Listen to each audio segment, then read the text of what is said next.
Finally, the first bit of good news for 2024 as both Democrats and Republicans are now finally starting to work together. And it's coming at a really good time too, as we're seeing blinking red lights as the United States, continues to be threatened by the likes of China, Russia, Iran, and North Korea. And like I always do, guys, I have to inform you of everything else that's surrounding this news, which could lead to a very key advancement for the protection of our borders. Granted, it also includes funding for other countries like Ukraine, Israel, and possibly even Taiwan down the line, which has the American people asking, so how exactly does this help us? As the House and Senate have reached an agreement on a government funding top line today, taking a critical step towards avoiding a shutdown later this month. The bipartisan deal will see the federal government funded at a maximum level of $1.59 trillion, according to Speaker Mike Johnson, who wrote this in a letter to some of his colleagues, saying it would include $886 billion for defense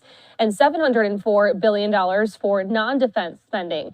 The $1.59 trillion figure was part of an agreement reached in the Fiscal Responsibility Act last year. However, that negotiation involved several side deals for more funding that Johnson suggested would be honored in Sunday's deal.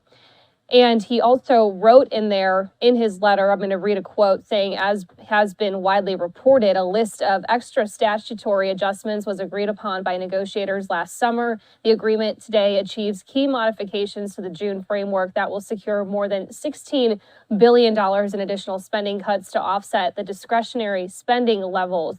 Unquote. It's fun to see lawmakers talk about this kind of money, huh? But I digress. I'm just a little bit amused as to why it sometimes takes them so long to actually see eye to eye. Now, I talked about Israel, I talked about Ukraine, Taiwan, three countries that, quote, need funding from the United States. Now, we already know that we've been sending billions of dollars to the Ukraine, that and all of the weapons that we've had to part with as well. But recently, a new warning was put out by top White House budget officials saying that there is a dire situation when it comes to aid for the Ukraine, which is exactly why these talks about the budget are just so crucial right now, because they're saying that without this money, Ukraine will fall to Russia. And if that happens, who takes the blame for Russia being at the doorstep of NATO? That's right, guys, United States. The same goes for Israel, as we know that the White House is adamant to send them funding together with weapons too. Now with Taiwan, of course, that's a little bit tricky. You see, President Biden has already promised to have our troops on the ground if ever China invades. And if you follow the channel, you would know that China is completely set on the reunification of their countries. Something that would probably drag us yet into another war, but this time with Asia. 今年11月，习近平主席同美国总统拜登旧金山会晤期间，深入阐述了中方在台湾问题上的原则立场。当时的有关的新闻稿呢，已经及时发布了，大家也可以查阅。习近平主席指出，台湾问题始终是中美关系中最重要、最敏感的问题。 中方重视美方在巴厘岛会晤中作出的有关积极表态，美方应该将不支持台独的表态体现在具体行动上，停止武装台湾，支持中国和平统一。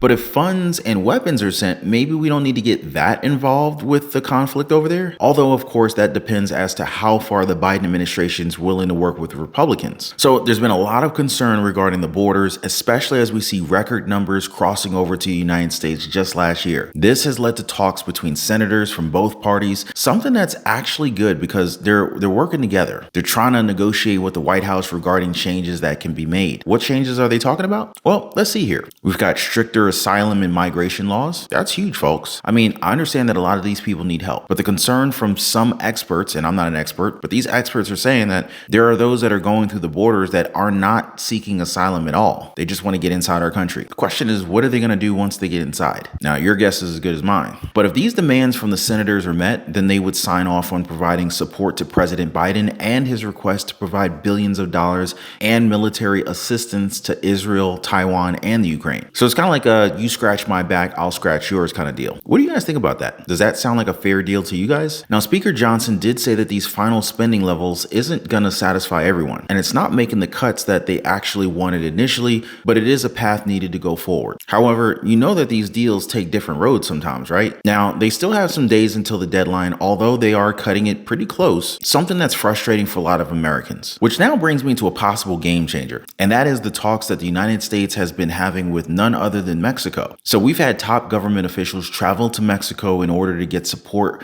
from their leadership, and even President Biden recently asked for more help, although it's probably not something that's going to be provided without an exchange. Secretary of State Antony Blinken is in Mexico City meeting with Mexico's president to discuss solutions for the migrant crisis at the border. Behind me, you're looking at new video coming into our newsroom of the secretary's arrival. This visit comes as a caravan with a reported 8,000 people heads towards the southern border.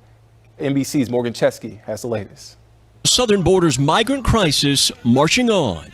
This video capturing the largest caravan in more than a year. An estimated 8,000 men, women, and children in Chiapas, Mexico, near Guatemala. All of them headed north. Organizers say the group swelled by nearly 2,000 people in a single day. Many hoping for a better life. Many more road weary and exhausted. The caravan moving as the Mexican president welcomes U.S. Secretary of State Antony Blinken. The Mexico City meeting set for later today, expected to focus on the unprecedented irregular migration and border security between the neighboring countries. The visit following a recent phone call between President Biden and Mexico's leader. The two leaders agreed that additional enforcement actions are urgently needed. So what's it going to take for them to curb this huge influx of people coming into the United States? Well, according to Mexican President Andres Manuel Lopez Obrador, they need a couple of things. So let's go ahead and start with the U.S. approving $20 billion to Latin American and Caribbean countries. Next would be to suspend the U.S. blockade of Cuba and then remove all sanctions against Venezuela and grant 10 million Hispanics living in the United States the right to remain and work legally. Now, everything except the billions of dollars to be sent out is probably a deal breaker for the Biden administration. One senior Biden official, he even went as far as to say that these requests from Mexico, they're very ambitious, meaning that they're probably not going to be able to cater to all of them. Some experts say that Mexico is asking for way too much. Meanwhile, others say that this is probably going to end up helping our borders, so it's worth doing. But what about you guys? Y'all think that this is a fair deal? But of course, this isn't the end of our problems. Even if the budget is approved, we're still seeing threats from other nations. Look at this, guys. Iran has again warned the United States about provocative actions. The provocative actions that we're now taking within their region. Now, as you guys may know, the Red Sea is still considered as a dangerous spot for commercial ships at the moment. However, a US-led coalition has been roaming the area and providing security for ships that are passing through. Iran's ambassador and permanent representative to the United Nations, Amir Saeed Iravani, has warned the US regarding irresponsible actions that supposedly risk the peace and security of the region. He also said in his letter that the allegations against him, the one where they're providing funding for Houthi militants, is unsubstantiated and it lacks evidence. Now, according to him, the problems in the Red Sea can be pinpointed all the way back to the United States and to Israel, given that the Houthis have already said that they would stop if Israel backs off of Palestine. So what is it? Do you guys think that this is the case? Now, I know that this is a very, very polarizing topic, one that a lot of us may have different opinions on. Now, if you ask me, that's definitely okay. We all have a right to our own opinions. All I know is that I'm going to be here for you guys every day of the week. I'm here to inform you of all the different kinds of changes that might affect our lives here at home. Now, before I go, I just want to thank you guys for watching the video. Thanks for hanging out, and I'm going to see you on the next one.